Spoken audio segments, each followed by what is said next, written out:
Hello and welcome to my next installment of my wine tour of the world with Karen McNeil's book, The Wine Bible. Today, as probably you could tell from the start of this video, I'm going to be tasting Sauvignon Blanc from New Zealand. Now, this isn't a far trip from Australia where we started our tour, but it's completely different in terms of style, and of course we're dealing with white wines today and not red wines. So here I have the two bottles that I'm going to open today.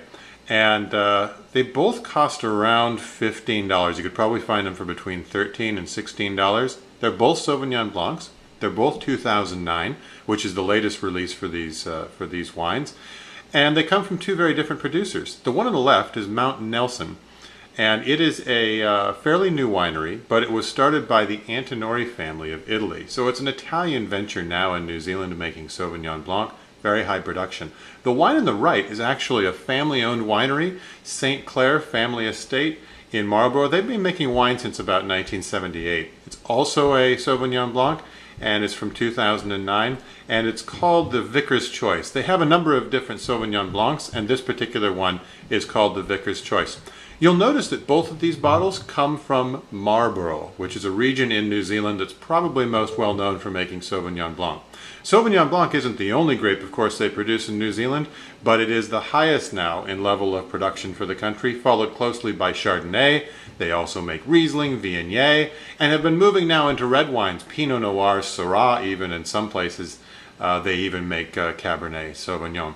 So before we actually get to opening these wines and I tell you a bit more about New Zealand, I want to show you a map from Karen McNeil's book to talk a little bit about the different regions and where Marlborough is located in New Zealand. Okay, so here's New Zealand. I can't get quite the full map in the picture, but you get the idea. There's a North Island and there's a South Island. In the South Island, you have this region here that's called Marlborough. It's probably the most widely planted region in New Zealand, and that's where you get both of these Sauvignon Blancs today. There's also regions as far north as Auckland at the very northern tip of the Northern Island, and Central Otago down here in the southern part of the country on the Southern Island. I never knew really until, well, not that long ago actually, that New Zealand is southeast of Australia. It's not northeast. It's southeast of Australia, which actually makes it one of the southernmost places in the world where you can grow grapes. And here in Marlborough along the northern region, you get Sauvignon Blancs that are really racy, high in acid, high in minerals, high in tropical fruit flavors and melon flavors and some of the things in Sauvignon Blanc you just don't get anywhere else in the world. So now let's talk a little bit about the history of the country. Okay, before we taste these wines, I want to talk just a little bit about grape growing history in New Zealand, because it didn't begin that smoothly, and it took a long time before people in New Zealand actually realized that there was an industry to be had in growing grapes, making good wine, and then exporting it to the world market.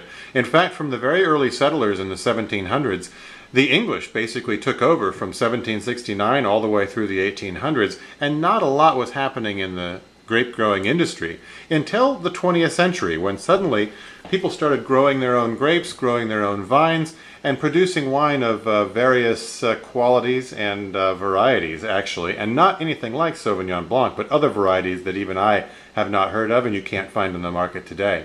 It wasn't actually until after World War II that they even allowed by law wine shops to exist to sell wine to consumers. And it wasn't until the 1960s that wine was even allowed to be sold in restaurants. And even then, there was a 10 p.m. curfew, after which you could not sell or consume wine or any other alcoholic beverage in New Zealand.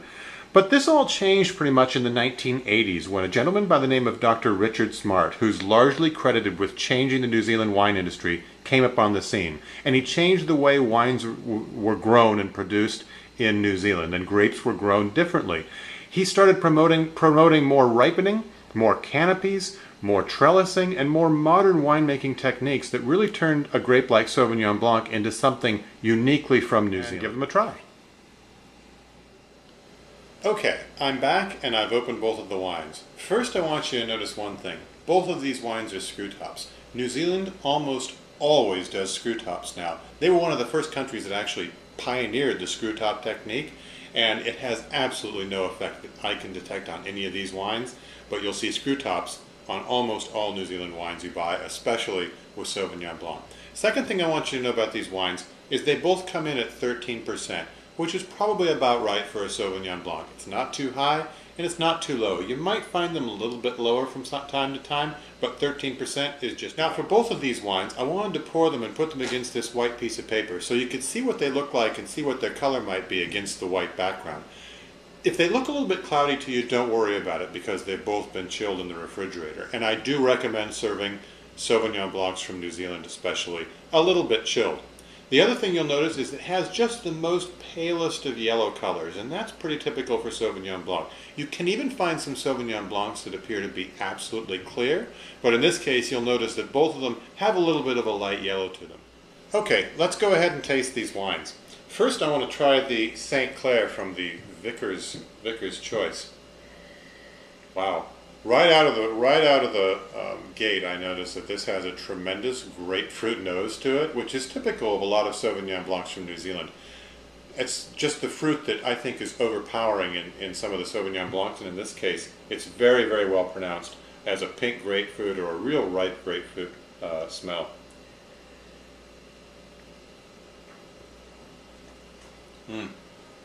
Yes, this wine has a very high acidity. You can just feel it on your tongue, tingling your tongue. And it has that grapefruit taste in the mouth. This is a very citric wine. Very high in acid, and also very citrusy, and I would say that grapefruit is probably the most predominant fruit here. It's almost like if you took a really, really super ripe grapefruit and just bit right into it. If you think about that when you taste this wine, I really can't see how you'd go wrong in remembering that kind of a flavor. It's so intense and so overpowering. It has some other fruits in it too, but I think grapefruit, melon, tangerine, kind of an orangey tangerine flavor to it. You kind of get, now that I'm sitting and thinking about it for a minute, it's a real interesting combination of flavors, and I for one love this wine. I think it's a fantastic wine, and I think I bought it for $15. It's a fantastic value as well. Now the Mount Nelson, as I said, is an Italian venture. Started not too long ago in New Zealand. And although these wines look a lot the same in the glasses, they taste really, I'm guessing, completely different, because the smell is quite a bit different for this wine.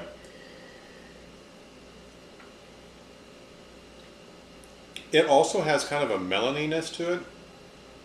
And I would say it has that tropical citrus fruit, maybe a bit on the grapefruit side too. Definitely has grapefruit in the mouth.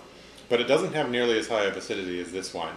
This wine is just, it's the searing, racy minerality that I was talking about before.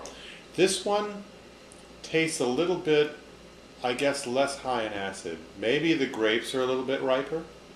But it doesn't taste, it tastes a little bit less sharp, less crisp in the mouth. Doesn't mean it's not good. It's definitely very good and very, very refreshing. But it has more of a melon character to it, like a honeydew character, and the citrus is not so pronounced. It's a pretty well balanced wine. I think for my taste, I actually prefer this wine a little bit to the other wine, only because I think I really enjoy some of the real sharp citrus fruits and the minerality that you find in Sauvignon Blanc. Again, completely different than a Sauvignon Blanc you'll find from other countries, especially, let's say, in the old world. You can find Sauvignon Blanc in France that tastes a lot different than this, and indeed would have some sort of a grassy characteristic to it. You can find grassy character Sauvignon Blancs in New Zealand, but they're not quite as common. But you do come across them once in a while. These styles that you're finding in these two wines, the citrus, the acid, the minerality, are very, very typical of New Zealand Sauvignon Blancs. To me, it's what makes them great. To some people, they can't get past the citrus and so don't quite enjoy these wines as much.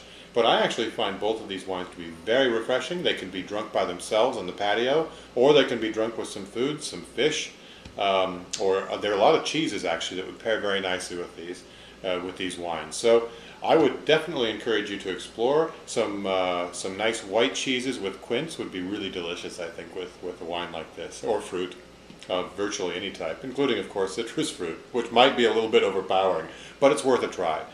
At any rate, there's my Sauvignon Blanc tasting for today. I hope to have something else interesting by next weekend. I certainly will do my best. And again, look forward to any ideas or comments that you might want to share. And that concludes Sauvignon Blanc from Karen McNeil's The Wine Bible. Until next time.